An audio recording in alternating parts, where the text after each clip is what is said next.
All right, good afternoon, everyone, and welcome to the outpost of the Attorney General's office here in Cranston on Howard Avenue, a facility where we actually have the ability to bring so many members of law enforcement and beyond together to talk about a really important issue and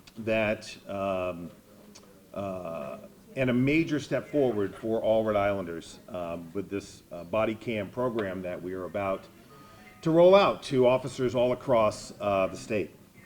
I want to begin by acknowledging and thanking a number of individuals who have had a significant part in making this day happen. And you can see by looking around the room just how many voices, thoughts, input was necessary to make today possible. You know, I want to begin by recognizing my colleagues in law enforcement, the chiefs of police. They have come together to work with my office and Colonel Weaver at the State Police at the Department of Public Safety to put together a strong program, a program that reaches nearly every police officer, frontline police officer in the state, and is doing it in a way, according to a policy, that frankly had challenges in putting it together in terms of what made the most sense and what would serve the public the best, but they worked really hard to make that happen. And I want to acknowledge 4 chiefs in particular that worked as a team, if you will, a subset of chiefs to work with our team to make this happen.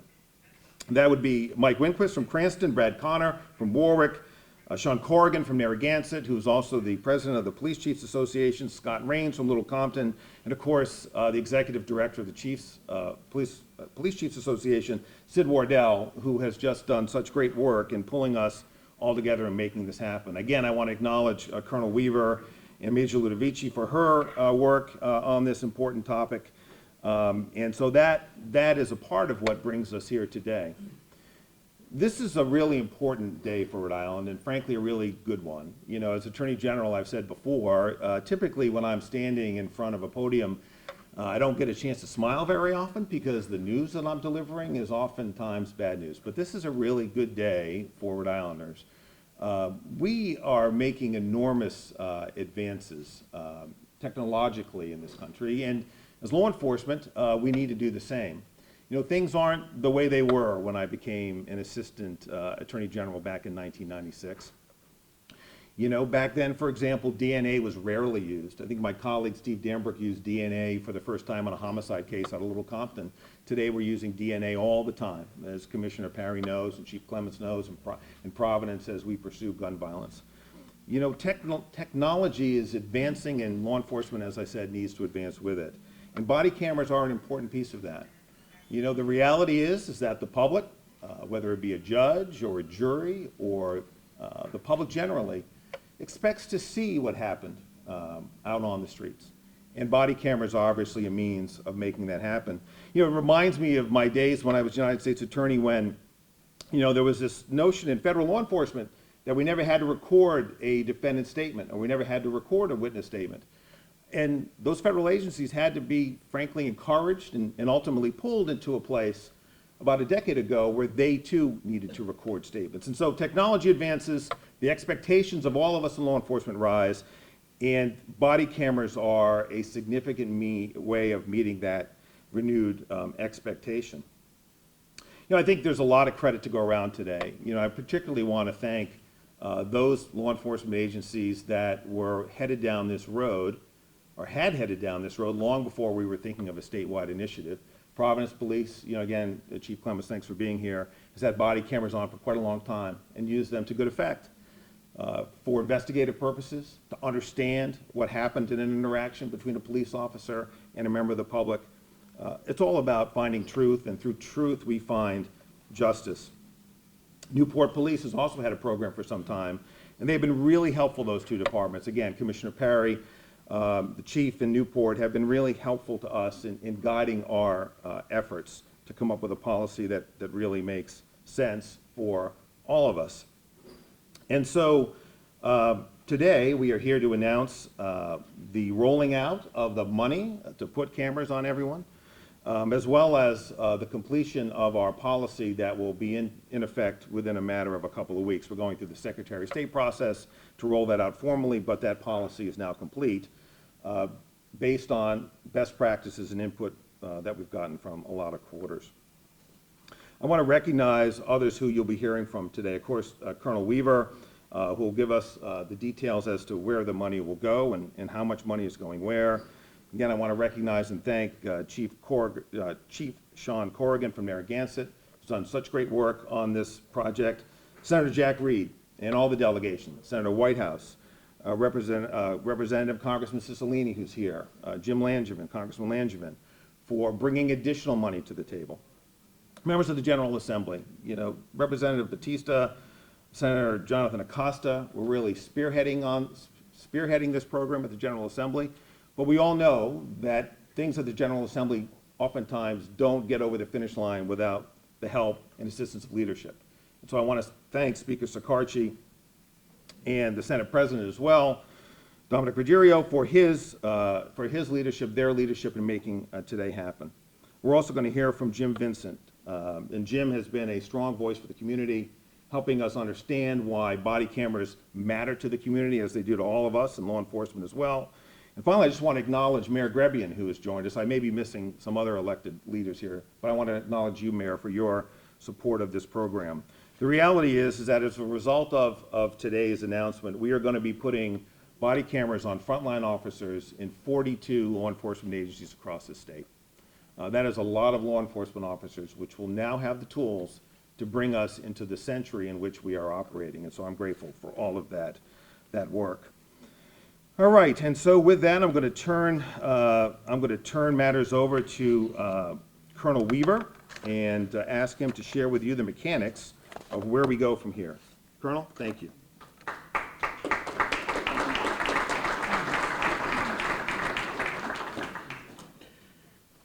Thank you for the opportunity to join you today. I am proud to say the Department of Public Safety and the Rhode Island State Police have played a key role in securing federal funds and constructing the policies that will govern the use of the body-worn camera program.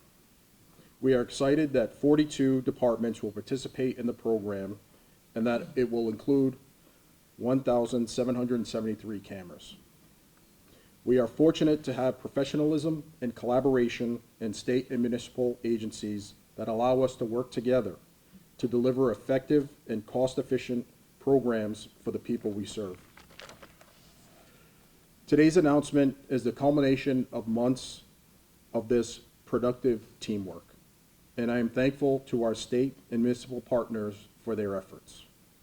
During the last year, we have worked collaboratively with our partners in law enforcement to develop the policies that will govern the use and operation of body-worn cameras by police departments statewide.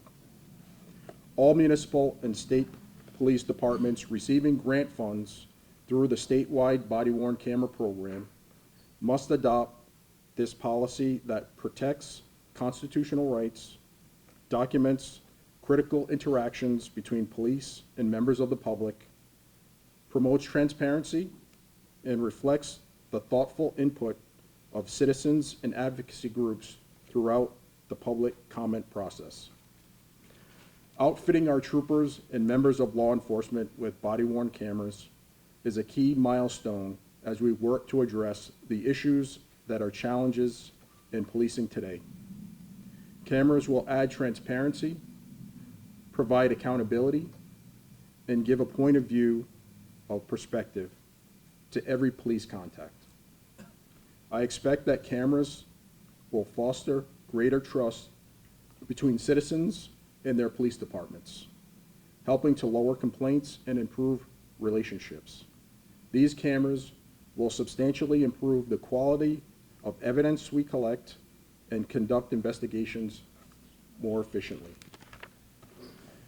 I appreciate the support and efforts of Governor McKee, the policymakers, and elected officials who have allocated funding for this important program, and I look forward to seeing the cameras deployed in the very near future. Thank you.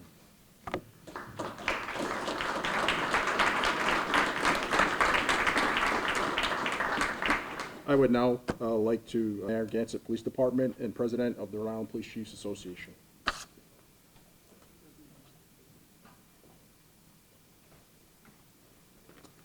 Good afternoon.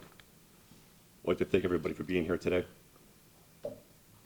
Rhode Island are dedicated to upholding the best policing policies in an effort to keep our communities and our officers safe. In 2020, Rhode Island Police Department signed on to the 20 for 20 campaign. The 20 promises that we made to our communities were a commitment to adopting the following best practices so that we continue to carry out our duties fairly and impartially. As part of this initiative, each police department pledged to explore establishing a body-worn camera program. The Rhode Island Police Chiefs Association pledged to explore funding and policy guidelines. The Rhode Island Police Chiefs Association has been a strong proponent of the implementation and use of body-worn cameras as a valuable tool for modern policing. Body-worn cameras have been shown to provide immense benefit to both police departments and the communities they serve. They further law enforcement objectives as an additional tool to collect evidence and information, as well as facilitate professionalism and enhance training and opportunities. In addition, technology can positively impact police-community relations. By expediting the resolution of police misconduct complaints and bolstering public trust by improving transparency and accountability. We would like to thank every stakeholder that has been involved in this process. This includes the Attorney General's office, state police leadership, many municipal police chiefs, and participants from the police departments themselves, ranking officers, Rhode Island legislature, and the governor's offices as well. We also received feedback from the labor unions, the IBPO, FOP, and the Troopers Union. And we also received feedback from the public, which was always the first step of all of our policy meetings. We recognize that not every community is able to take on the cost of developing a body-worn camera program or to obtain the technical or personnel resources. The funding announced today will help ensure communities have the necessary support. I also wish to recognize all the chiefs across the state who have shown the willingness to back this initiative and who have begun pilot programs throughout the state. Positive police-community relationships are built on mutual trust, legitimacy, and transparency.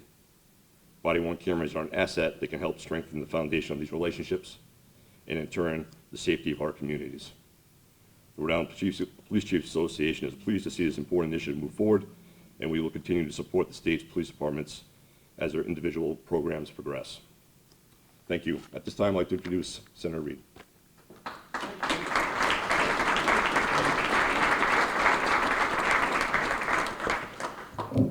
Well, thank you very much, Chief. It is an honor to be here. And let me begin, as the Attorney General did, by saluting the police chiefs that are here, the police officers that are here. I'm extraordinarily proud of the police departments in the state of Rhode Island. They are the best in the country, in my view, because of their commitment to the communities they serve, the professionalism, and the great pride they have in serving their communities. So thank you for this. Attorney General, thank you, as always. Colonel Weaver, thank you for your great leadership in this regard. My colleague, Congressman Cicilline, David, thank you. And State Representative Jose Batista and State Senator Jonathan, as was pointed out, the final sort of mile to touchdown, whatever, it comes from the state legislature. So thank you for your great work there. Thank you very much. And then we've got Jim Vincent, who's a great, great community leader and works so closely with the great work of the Rhode Island Police Chiefs Association. Its Executive Director, Chief Sid Wardell, thank you very, very much. And also the Attorney General's Community Advisory Board, because it was intimately involved in these details. This all, I think, began about a year ago when the delegation announced a $1.5 million grant from the Department of Justice to the Rhode Island Department of Public Safety.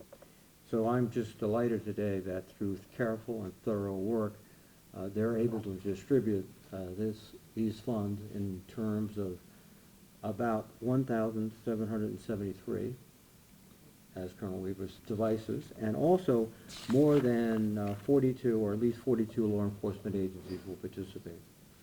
Rhode Island cities and towns have been leaders in this effort. The Providence Police Department, under the leadership of Commissioner Perry and Chief Hugh Clemens, is one of the first departments in New England to have body cameras on their police officers.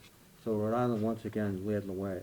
This federal grant will help other departments. Those 42 law enforcement agencies have the same types of equipment. And it's critical, because the evidence is clear that body-worn cameras help police keep our communities safer. By documenting encounters between police and the public, cameras provide law enforcement and prosecutors with highly reliable evidence to win convictions and secure plea deals. Cameras also help our communities by holding the police accountable. Members of the public and police officers across Rhode Island will now have accurate records of their interactions. In a world where anyone can take out a cell phone and film someone in public, maintaining accurate records of law enforcement encounters has never been more enforcement. If we want true accountability, we need to ensure that there is a video from the police officer also. That provides both sides of the story, which is essential for all of us. And I think this factor will elevate the interactions between citizens and police officers in a very positive way. It all comes down to trust. That's what these officers and these chiefs have established in their communities. Thank you very much. And now it's my great pleasure to recognize and turn it over to my colleague in the House, Congressman David Cicilline, who is a critical member of the House Judiciary Committee. David.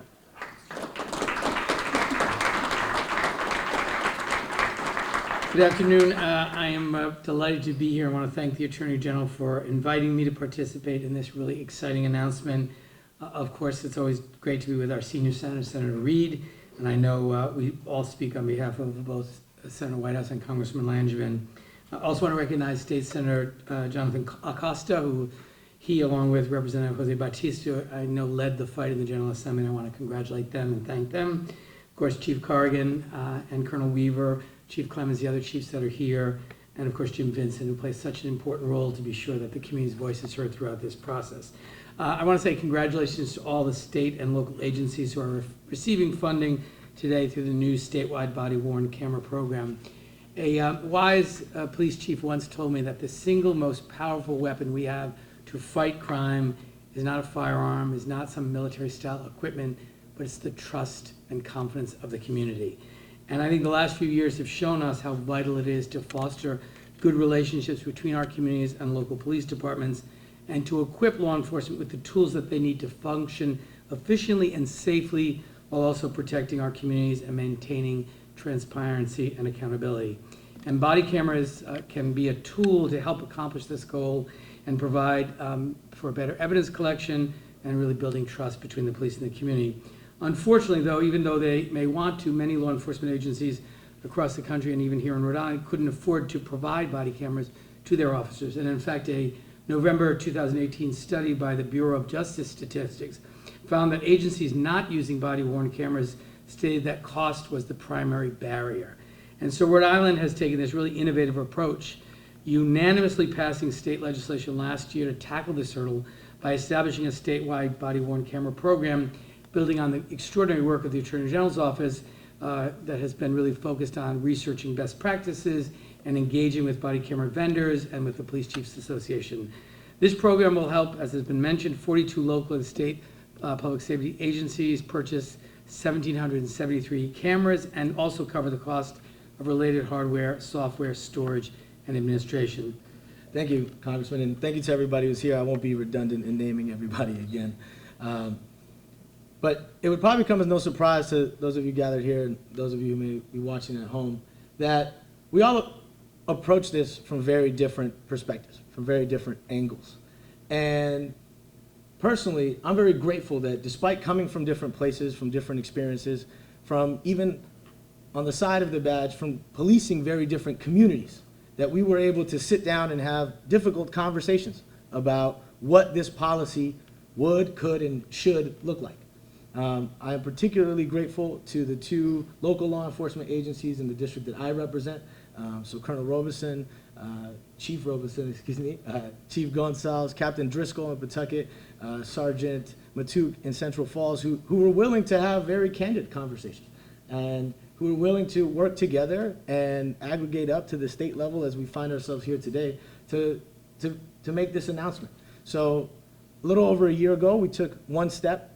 Today, we take another step in the form of this announcement, and I would invite everybody to be both proud and critical.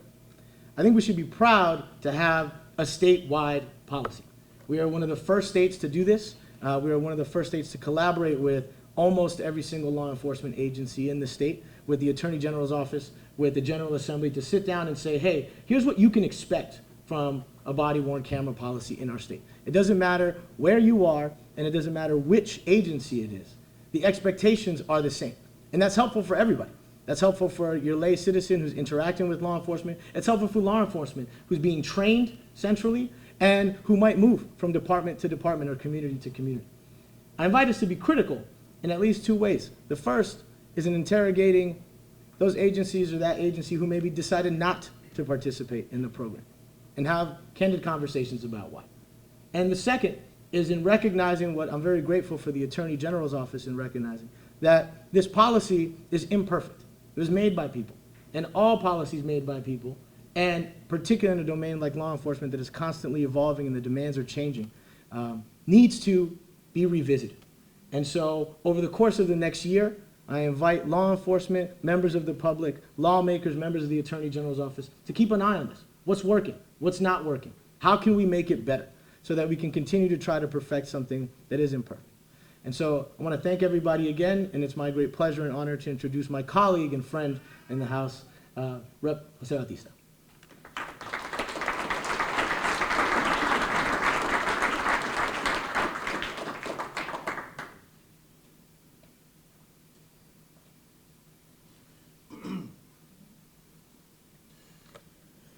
Well, good afternoon, everybody. It is so great to see you. What a collection of members of the community here in Rhode Island. It's hard with so many great speakers who've already spoken and said so much of what I've already wanted to say, and so I'll just try to keep my comments very brief to about maybe 3 points. And number one is that today I am proud of Rhode Island. I'm proud of Rhode Island every day, but particularly today for so many of the things that Senator Acosta mentioned. These issues are difficult, and we're both still technically first-term elected officials, hopefully soon to be second-term elected officials, but on the campaign trail, it's very easy to talk to constituents and to want to tell them what it is that they want to hear, and that you're going to get into the General Assembly and move things around and make the world more just. And I don't want to speak for Jonathan, but I think that once you have the privilege to step into these roles and to serve, you understand that change is a lot more difficult than you think. And that collaboration and working together is ultimately the best path to get there. So as I look across the room and I see so many members of our federal delegation, of our state delegation, of our General Assembly, of our press, and of our police officers, I am moved by that, thinking that we were all able to come together to put this ball forward. I suspect not everyone is happy with the legislation or with the details of the policies of this idea, but as far as I know, I've yet to know one piece of legislation that is perfect. And so I'm humbled and honored to work with each and every one of you, and I appreciate everything that everyone has done to make today a reality. Point number two, I want to speak directly to police officers, of which there are so many here today. I want to speak for myself. I know that in the past, many have tried to speak for me, and so let me speak clearly. I see you, I hear you, I appreciate you. I understand that too many times you are literally putting your lives on the line to serve Rhode Island, and nobody underestimates that. And so to the extent that we talk about accountability, to the extent that we talk about justice or reform in criminal justice, please understand that that has nothing to do with any individual as a person, but us talking about how to perfect our institutions, which, thinking about that, my third point is what I think about this moving forward. We've been dealing with this issue for a very long time. This issue is not technology or cameras or race or anything of the like. In fact, if you go back as far as Benjamin Franklin, you hear him say, those who, what is it, how does it go? You can't choose either liberty or security. You have to have both, right? And that's a friction, that's really hard work. Preserving the civil liberties of individuals. Many people, thousands of people that I've represented in the public defender's office and in private practice. You cannot preserve their civil liberties without talking about public safety. It is not an either or, it is an and. And these cameras, in addition to providing evidence and helping the public understand what's happening, are also going to give rise to some very uncomfortable questions about civil liberties. As a defense attorney, I'm well aware that our Supreme Court has language regarding resisting arrest along the lines that the street or the public or the community, that is not the place to challenge the law. If an officer is going to arrest you, even if you feel that there's no reason, et cetera, that is not the place to fight the law. And I agree. So we are creating the place where we can have those conversations. What is an arrest? What is custody? What is reasonable suspicion? These are all conversations that we've been having since the beginning of this country, and I suspect we'll continue to have for a long time. And it is my hope that we are able to do the best to harness our collective technology, experience, effort, to ultimately achieve the best result, which is safety for everybody. So thank you so much. It's taken a lot of work to get to this point. This is the beginning, not the end. And with that said, I'd like to conclude my remarks and invite a personal friend and colleague, somebody who's gotten my name wrong at these conferences before, but somebody whose name I'm going to get right, Mr. Jim Vincent, the president of the NAACP.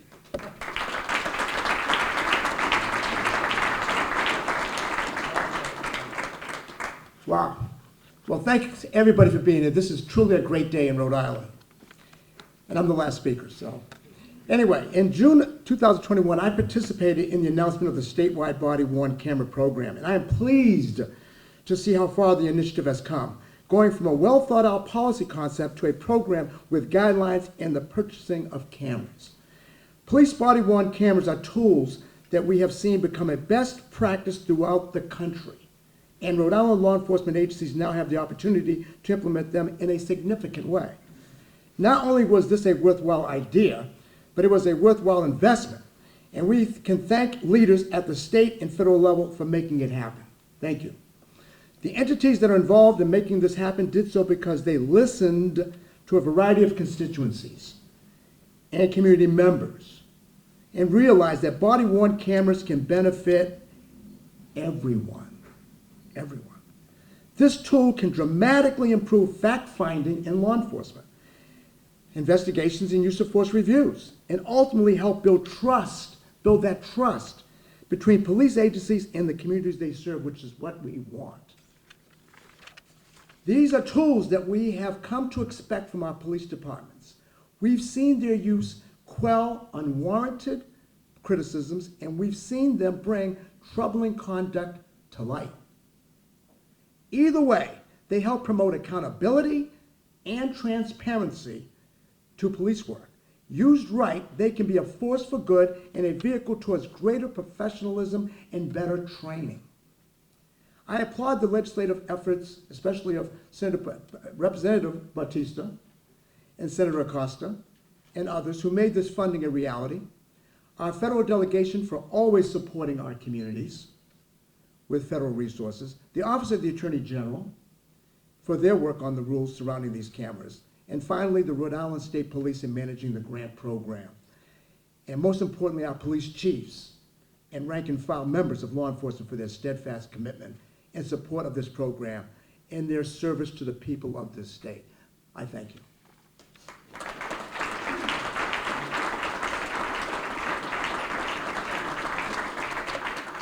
Well, thank you, Jim. And, I want to just kind of take us back to where we started. When I look at this issue, this objective, this program, it really begins with a look at Providence, understanding that body cameras can help.